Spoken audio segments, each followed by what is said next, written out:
vocês a ficar de pé e tentar cantar junto essa letra linda. Me convém diminuir, para que o Senhor cresça em mim. Me convém esvaziar e encher-me de ti.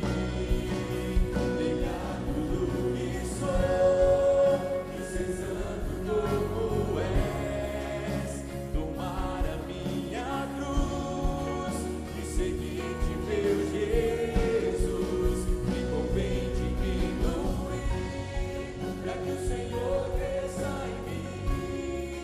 Me convém esvaziar e encher-me de ti.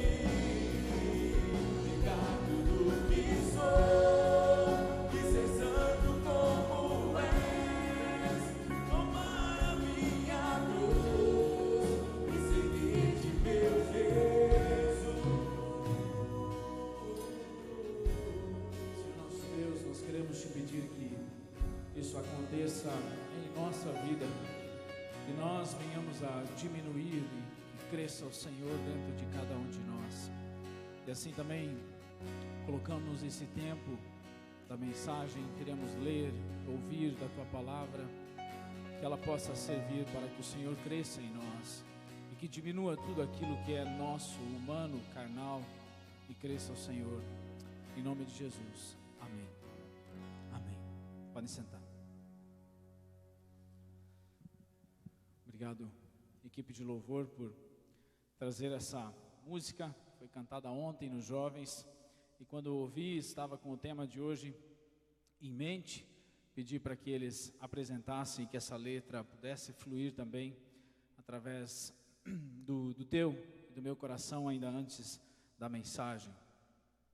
Quero trazer um tema para vocês que tem como título Vida Frutífera. Peço que coloquem o PowerPoint.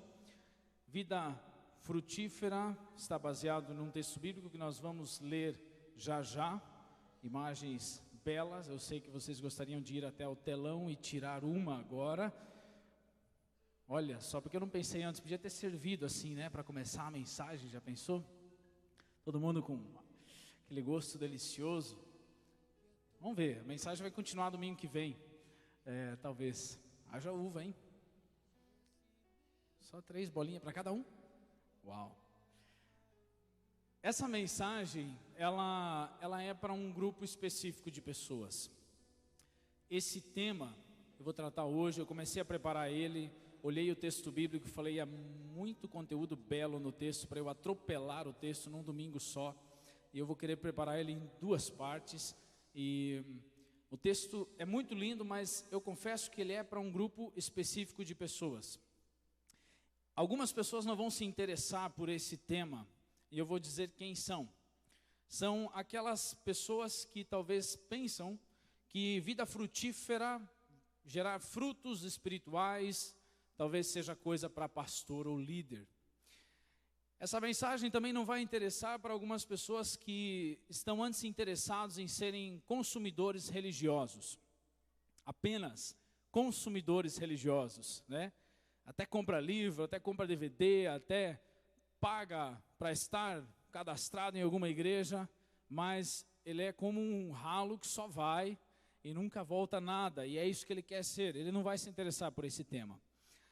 Também aqueles que estão contentes e se contentam sempre com uma vida seca, improdutiva, espiritualmente falando estéril, sem a capacidade, sem a vontade de reproduzir nova vida espiritual, e estão contentes dessa maneira. Mas existe um grupo de pessoas, que eu creio que muitos estão aqui também, que vão se interessar muito por esse tema, porque são pessoas interessadas em produzir frutos espirituais através da sua própria vida. Essas pessoas sim vão ouvir a mensagem e vão talvez se extasiar e dizer, isso realmente é o que eu quero para mim, pastor. Eu quero que a minha vida gere frutos espirituais. Para a gente entender esse tema, eu quero trazer um exemplo que não tem agora diretamente a ver com a planta. Quero trazer como exemplo o churrasqueiro de coração.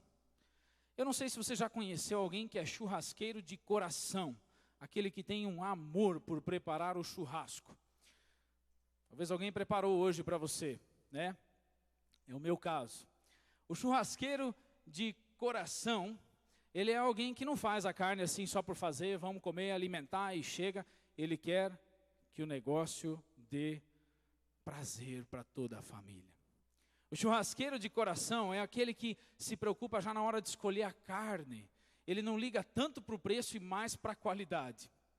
De preferência, ele gostaria de olhar a cara do boi antes de morrer para ver se é simpático e a carne vai ser macia, né? Esse é o churrasqueiro de coração. Ele prepara, acorda cedo, faz o fogo, tempera a carne, olha a carne dos dois lados e olha de novo. E todo aquele processo do churrasqueiro de coração, ele tem um pico emocional. Um momento onde o churrasqueiro tem o auge da sua alegria. E eu quero que você se pergunte agora qual é. Bom, ele prepara a carne, está ali ganhando cor do jeito que ele quer. Lógico que é um momento agradável quando ele corta um pedaço da carne e testa para ver como é que está o sal, ele saboreia, já é um momento emocional, mas ainda não é o auge para ele. Se você observar o churrasqueiro de coração, ele vai com muito carinho pegar aquela carne e servir as pessoas que estão ali esperando. Ele vai olhar aquelas pessoas que ele ama e vai perguntar qual pedaço você quer. E aí dá aquela rodadinha, olha, e vocês já estão quase babando enquanto eu falo. Qual você mais gostou? Esse aqui. Lá. E a pessoa pega, mas ainda não chegou o pico emocional do churrasqueiro de coração. A hora que as pessoas são servidas, colocam aquele pedaço de carne na boca e falam assim: que delícia. O churrasqueiro de coração por dentro está falando. Entenderam? Esse é o churrasqueiro que tem prazer em ver o sorriso dos outros, demonstrar que aquilo que ele fez produziu uma alegria, produziu uma bênção, naquele momento de muito êxtase para a sua família. Tem alguns aqui que são assim. Deixe-me traduzir isso para o mundo espiritual. No mundo espiritual existem pessoas que são churrasqueiros de coração, que têm um prazer em levar a palavra de Deus adiante. E o pico de alegria desses cristãos churrasqueiros só chega quando ele vê que alguma outra pessoa também aceitou Jesus, aceitou o convite, vem para a igreja e fala: uau, que delícia, obrigado que você me convidou. Esse é o cristão produtivo que fala: ele experimentou o que eu experimentei. Existem outros, como talvez você e às vezes eu, que não somos tanto churrasqueiros, que às vezes no mundo espiritual também só se contentam em comer a carne. Aquele que nunca está preocupado em fazer o churrasco para que o outro se delicie. Esses são aqueles cristãos, para mim, que vão numa churrascaria, pagam, querem ver o negócio funcionar, só que eles não têm aquele prazer grande em levar a palavra de Deus adiante e ver com que os outros, ver alegria no rosto do outro. Então, aquele que, eu convido vocês hoje a ter o desejo de ter esse prazer como um churrasqueiro, né, de coração, de que através da nossa vida, através daquilo que a gente faz, através de levar a palavra de Deus adiante, a gente tenha a emoção e a expectativa de chegar àquele pico emocional onde aquele seu amigo, aquele talvez colega de trabalho, de repente, aceita aquilo que você fala de Jesus e fala: olha, eu recebi o perdão, isso é tão bom. E aí vai vir um momento do pico emocional para aqueles que querem ter uma vida frutífera. Vocês vão entender esse exemplo ao longo de toda a parábola, porém agora falando de frutos. Porque nós temos um texto bíblico, as imagens que se encontram são maravilhosas. O texto bíblico fala da videira. Inclusive eu convido você essa semana a ler João capítulo 15, você pode abrir agora a sua Bíblia também, reler esse texto que é muito rico. Nós vamos estudá-lo até o versículo 11, hoje nós vamos só pegar um início dele, para nós não atropelarmos aquilo que realmente deve falar aos nossos corações com calma, pois é um texto bastante profundo, falado pelo próprio Jesus Cristo. vida frutífera. Eu vou ler o texto aqui, você pode acompanhar na sua tradução. Normalmente lemos aqui a versão NVI, Nova Versão Internacional, que é de bem fácil compreensão. Jesus fala assim: eu sou a videira verdadeira e meu pai é o agricultor. Todo ramo que estando em mim não dá fruto, ele corta, e todo que dá fruto ele poda, para que dê mais fruto ainda. Vocês já estão limpos pela palavra que lhes tenho falado, Jesus diz aos discípulos. Permaneçam em mim e eu permanecerei em vocês. Nenhum ramo pode dar fruto por si mesmo, se não permanecer na videira. Vocês também não podem dar fruto, se não permanecerem em mim. Eu sou a videira, vocês são os ramos. Se alguém permanecer em mim e eu nele, esse dá muito fruto, pois sem mim, vocês não podem fazer coisa alguma. Jesus fala do mundo espiritual. Se alguém não permanecer em mim, será como o ramo que é jogado fora. Tais ramos são apanhados, lançados ao fogo e queimados. Se vocês permanecerem em mim, as minhas palavras permanecerem em vocês, pedirão o que quiserem e lhes será concedido. Meu Pai é glorificado pelo fato de vocês darem muito fruto, e assim serão meus discípulos.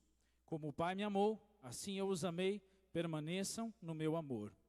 Se vocês obedecerem aos meus mandamentos, permanecerão no meu amor, assim como tenho obedecido aos mandamentos do meu Pai, e em seu amor permaneço. E o último versículo: tenho-lhes dito essas coisas, essas palavras, com o objetivo, para que minha alegria esteja em vocês, e a alegria de vocês seja completa. Eu quero hoje trazer 3 pontos, extrair desse texto bíblico aqui, para que nós entendamos como ter uma vida frutífera. Talvez você está aí já agora falando assim: pastor, eu também quero sim que minha vida seja frutífera espiritualmente falando. Logo, para começar, Jesus esclarece quem é o que nessa história, para que ninguém se confunda ao ler essa parábola. Primeiro ponto que quero trazer é que Jesus é a videira, Deus é o agricultor e nós somos os ramos. Hoje todo mundo é ramos, pastor Edemar, aceita? Podemos fazer parte, família Ramos. Jesus deixa bem claro aqui quem é o que nessa parábola da videira. E nós não podemos confundir que Jesus é a videira. Isso nos ensina que nós não somos aqueles que têm a capacidade, a força de extrair da terra o potencial para fazer sozinho os frutos serem gerados. Portanto, Jesus é aquele que tem todo o poder para gerar os frutos espirituais, e se nós queremos ter uma vida frutífera, temos que aprender que a videira é Ele. Jesus é a videira, a pessoa de Jesus Cristo, está ligado a ela, é o que vai fazer com que nós sejamos frutíferos. Eu sou a videira verdadeira e meu pai é o agricultor, e o versículo 5 diz: vocês são os ramos. Eu achei interessante uma matéria que eu estava lendo sobre videiras, e tem uma que é chamada de a Eva de todas as videiras. Dizem que ela tem 8.000 anos, essa espécie, não exatamente essa imagem que vocês estão vendo, essa da imagem tem 125. Mas essa família da videira, falando literalmente da árvore, Vitis vinifera, ela foi descoberta e conhecida como a mãe das espécies de videira. Olha que texto interessante. Os cientistas descobriram que 75% das variedades possuíam maior semelhança com seus pais e filhos do que com seus irmãos, falando dos pés de uva. Achávamos que elas vinham de diferentes famílias de uva, mas na realidade estão todas interligadas como se fossem uma grande família. Você parou para entender? Você entendeu que a própria videira, a uva, ela está ligada em uma família só, uma mãe, que é aquela que deu origem a todas as outras videiras. O que eu quero dizer com isso? Você pode olhar muitas igrejas, você pode olhar diferentes placas de igreja, e em muitas delas, a grande maioria, tem semelhança conosco, que é pregar Jesus Cristo como Senhor e Salvador. Nós podemos às vezes cometer o erro de achar que cada igreja, é uma espécie individual. Não, aquela lá é um outro tipo, aquilo lá não tem nada a ver com nós. Mas deixa eu falar uma coisa para você. Jesus Cristo é a videira de todas as igrejas verdadeiras. Todas as igrejas têm uma só videira, que é Jesus Cristo. Todo fruto espiritual sai da mesma fonte. Nós somos todos uma só família, interligados naquele que é realmente a raiz de todos os frutos espirituais. Jesus deixou isso bem claro logo no início da parábola. Outra coisa que Jesus deixa claro, então, ainda no primeiro ponto, é que Deus é o agricultor. Deus é aquele que cuida de toda a videira de Jesus Cristo, de todo o corpo. Nós vamos ver mais sobre o agricultor logo na frente. E nós, então, somos apenas os ramos. Claro, somos aqueles que carregam os cachos nas suas pontas, muitas vezes, e podemos até olhar e falar, nossa, eu gerei frutos espirituais. Minha vida gerou fruto. Mas nós não devemos esquecer que nós somos só um ramo que está conectado à videira. Nunca pode crescer o orgulho dentro da gente, já fui eu que produzi os frutos, né? É conectado com a videira, nós temos que saber qual que é a nossa posição. Os pastores são ramos, os líderes de louvor são ramos. Todos nós estamos aqui, conectados à grande videira, que é Jesus Cristo. E se estivermos conectados a ela, então nossa vida vai produzir fruto de verdade. Segunda coisa, realidade que eu vejo aqui nesse texto, e ele é um tanto duro, diz que o ramo infrutífero é cortado. Olha só o que diz o texto. Todo ramo que estando em mim não dá fruto, ele corta. Se alguém não permanecer em mim, será como o ramo que é jogado fora e seca. Tais ramos são apanhados, lançados ao fogo e queimados. Esse texto aqui tem dado dor de cabeça para alguns teólogos, porque a primeira frase de Jesus diz que todo ramo que estando em mim, você está entendendo? Era um ramo conectado lá, na videira. Só que não dá fruto. Um ramo que decide assim, eu não vou produzir nada. E Jesus fala, o agricultor corta e joga fora. Eu entendo aqui nesse texto, que Jesus está querendo dizer, é impossível você passar a vida inteira como cristão, sem nunca produzir nada, e achar que vai passar a eternidade na videira. Mais uma parábola que nos mostra isso, é aquela parábola conhecida dos talentos. A imagem que eu tenho aqui não é muito boa, a qualidade dela é baixa, mas você pode reconhecer, aquele que ganhou 5 talentos, saiu para negociar, para ver se ganhava mais, o que ganhou 2 também saiu, e bem no lado direito você vê um homem deitado com uma pá, ele acaba de enterrar o seu talento, falou, eu não vou produzir nada, o dom e talento que o chefe me deu, eu vou enterrar, o dia que ele voltar eu devolvo, e assim vai ser minha vida. E olha o que o texto diz, tirem o talento dele e entreguem-o ao que tem 10, e lancem fora o servo inútil nas trevas, onde haverá choro e ranger de dentes. Portanto, o corte é feito quando nós decidimos ou simplesmente relaxamos em querer ter uma vida infrutífera. Já com o ramo que dá frutos, acontece uma outra coisa. E esse é o ponto principal dessa noite. O ramo frutífero é podado. É diferente o corte da poda. O corte é feito normalmente com uma ferramenta um tanto maior, logo no início do galho, né, onde é a parte mais grossa. Vai lá o agricultor, vê esse aqui, nunca dá nada, já está ano após ano aí, grudado, sugando energia da videira, ele não dá nada, então ele pega aquela grande ferramenta e clac, corta fora. Talvez você esteja pensando assim, o que é isso? Expulsa da igreja? O que faz isso aí agora? O pastor, quando não produz nada, expulsa da igreja? Sabe por que a gente não expulsa? Porque é Deus que é o agricultor. Quem faz isso é Ele. Nós deixamos o alimento espiritual vir, mas Deus corta o que não dá frutos. Mas aquele que lhe dá fruto, aquele que dá fruto, preste atenção, ele poda.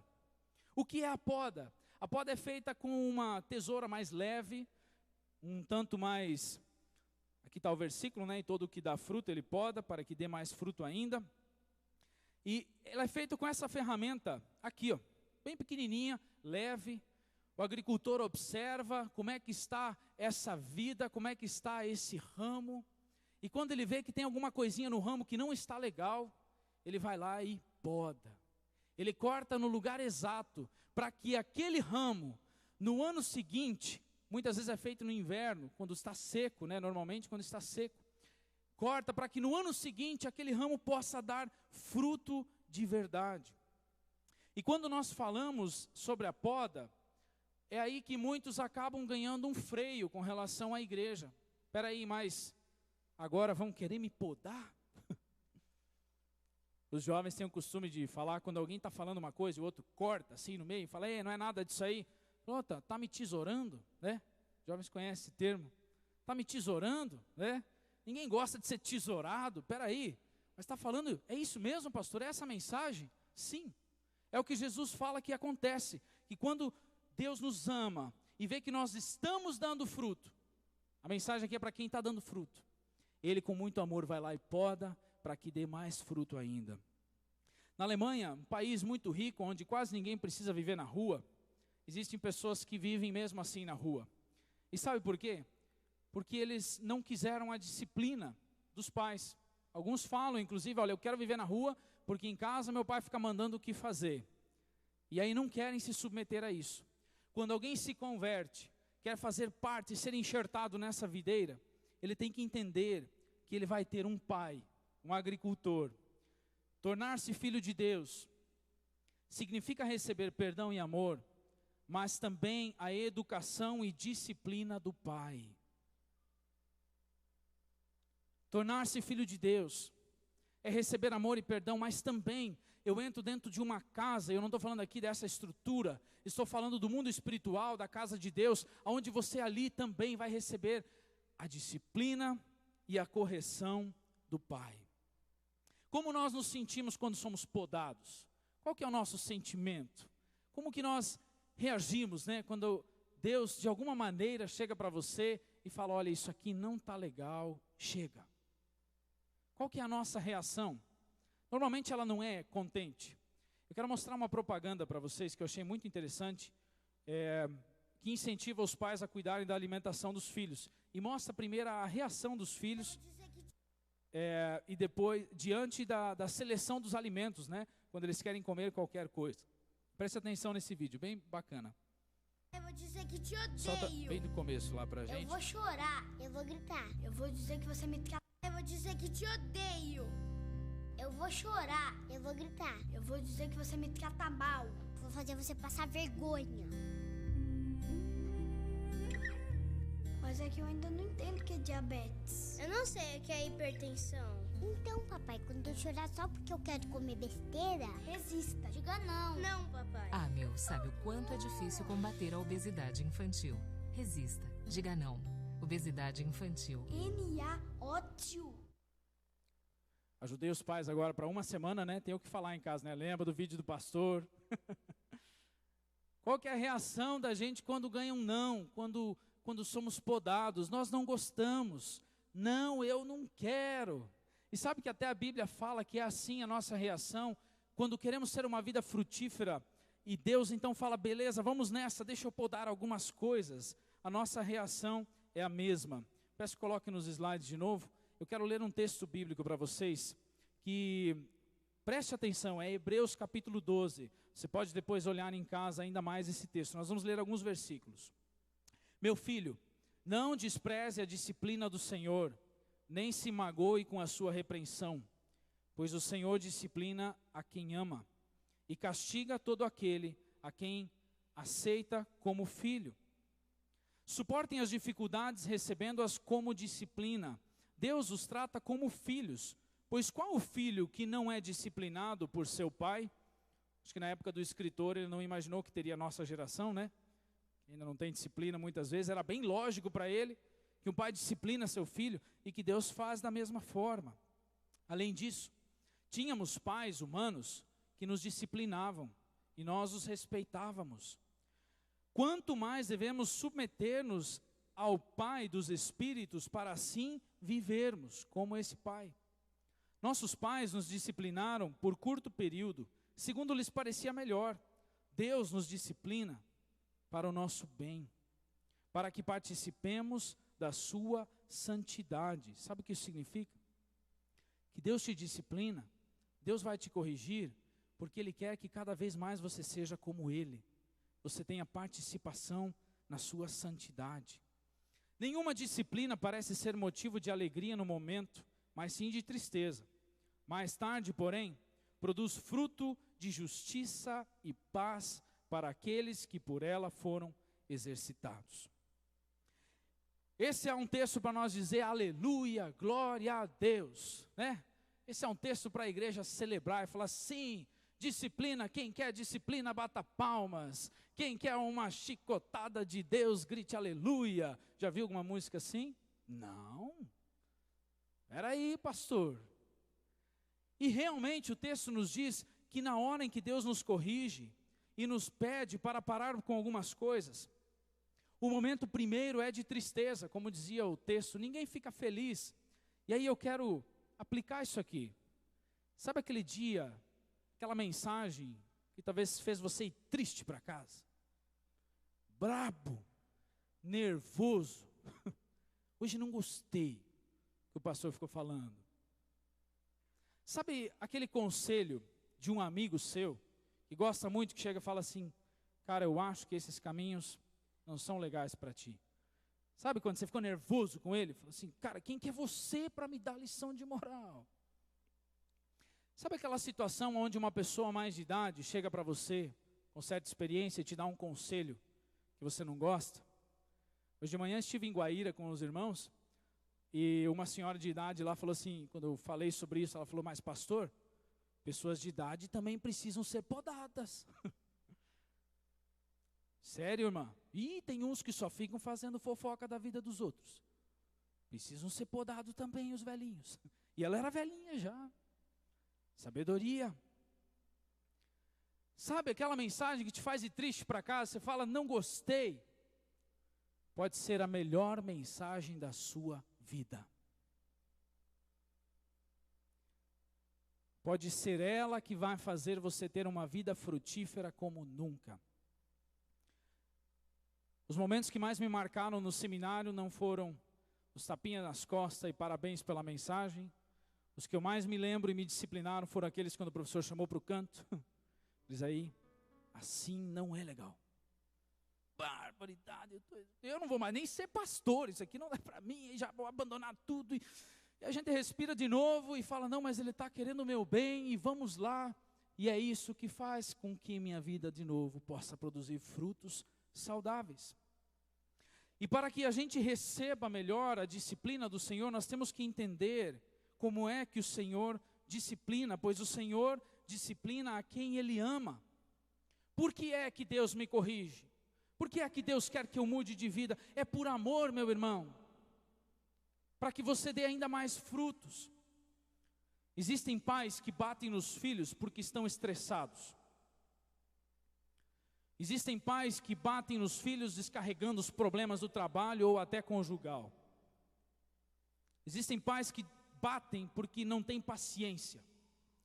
Mas existem aqueles que têm amor, sabem com muita calma disciplinar, colocar as coisas nos eixos. Nós não gostamos quando Deus põe o dedo e fala aqui não, meu irmão. Mas é esse o momento de maior benefício para que o teu ramo possa produzir frutos novamente no próximo ano. Deus nos disciplina porque nos ama e deseja que você e eu sejamos melhores, mais belos, mais produtivos e mais santos a cada dia. Vida frutífera.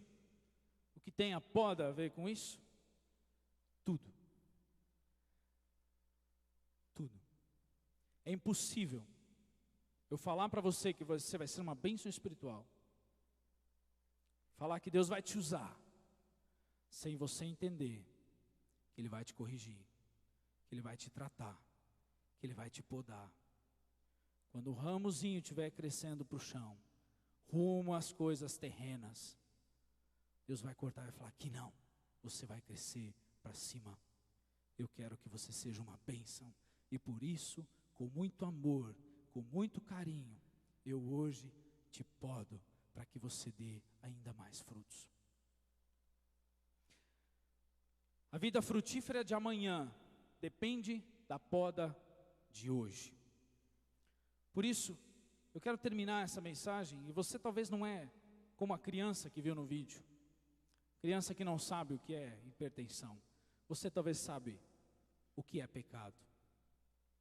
Você talvez entende muito melhor do que a criança, mas até então tem resistido às podas, aos cortes de Deus na sua vida, no seu ramo. Eu quero ler um texto bíblico que está lá no final da Bíblia, e depois eu vou te dar um tempo para refletir junto do Criador. Esse texto diz assim: repreendo e disciplino aqueles que eu amo.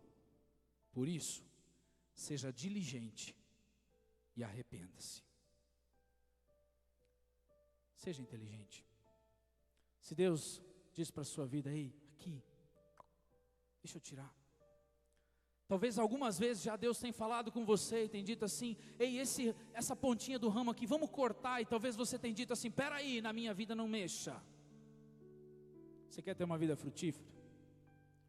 Então, para aquilo que o Senhor Deus falar assim: vamos podar, vamos tirar, eu convido você a dizer para Ele: Deus, pode cuidar do meu ramo, pode cuidar da minha vida. Feche seus olhos e fale com Deus um pouco.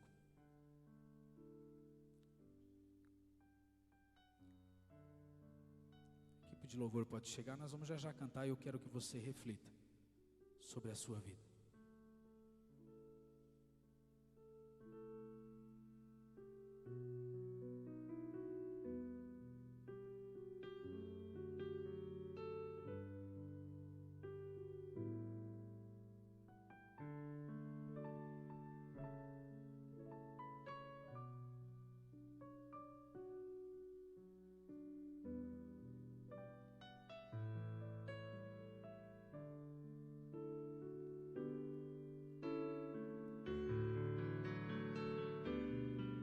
Convido você a ficar de pé.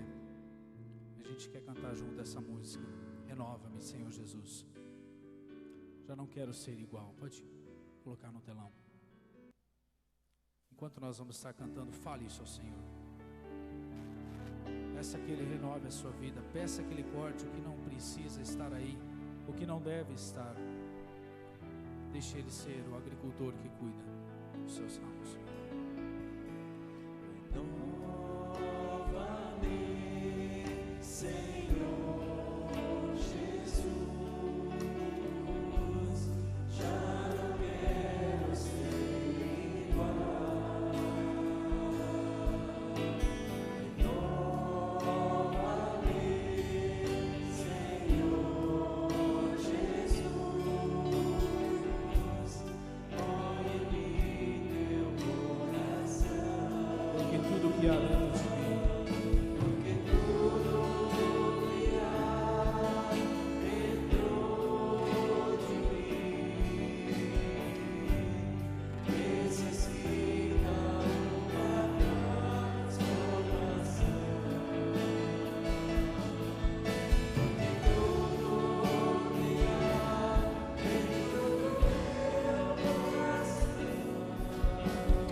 gostaria de orar por você que hoje gostaria de dizer: Senhor, poda a minha vida, faça de mim uma pessoa mais frutífera, corta aquilo que seja necessário para que eu possa cada vez mais ser semelhante ao Senhor.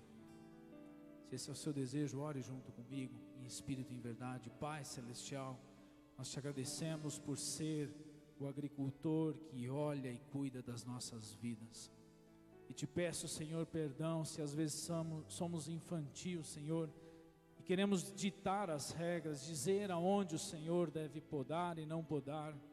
Que nós possamos voltar a nos sentir como ramos conectados a uma videira maravilhosa, que tem um agricultor que cuida e direciona da melhor maneira possível. Deus, talvez tenha aqui pessoas que têm resistido a alguns cortes, têm resistido a parar com algumas coisas, com alguns costumes, talvez tenha resistido ao perdão, resistido a algumas atitudes práticas que fossem fazer com que os frutos pudessem aparecer. Se hoje essas pessoas pedem força a Deus, e pedem que o Senhor as direcione, que o Senhor as faça mais frutíferas, que a tua mão seja colocada sobre elas, a tua mão de amor, que não castiga com raiva, nem com falta de paciência ou misericórdia, mas que nos disciplina de uma maneira amorosa, para que possamos produzir ainda mais frutos.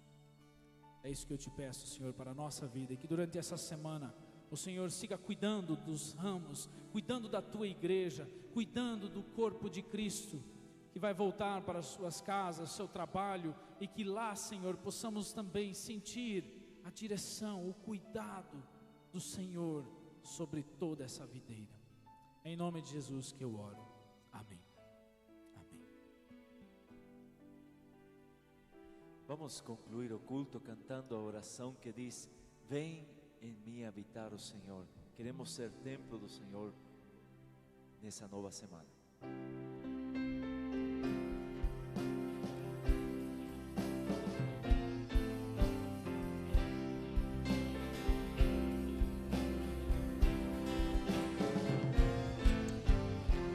O Senhor em mim habitar, pois quero ser templo teu.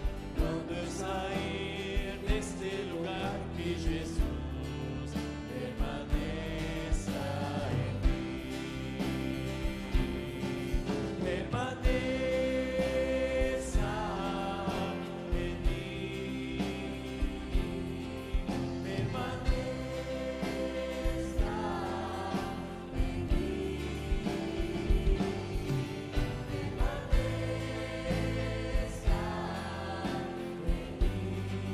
meu Senhor, permaneça em mim.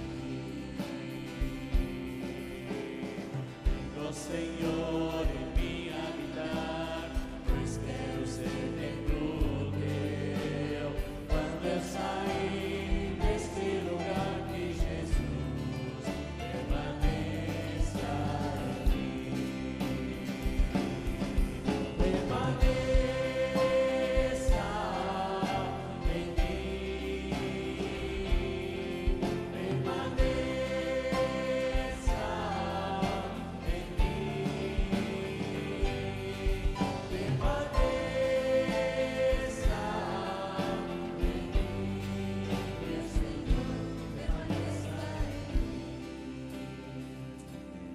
Que Deus Pai, Filho e Espírito Santo esteja com cada um de vocês nessa nova semana. Que Deus os abençoe. Boa semana. Boa noite.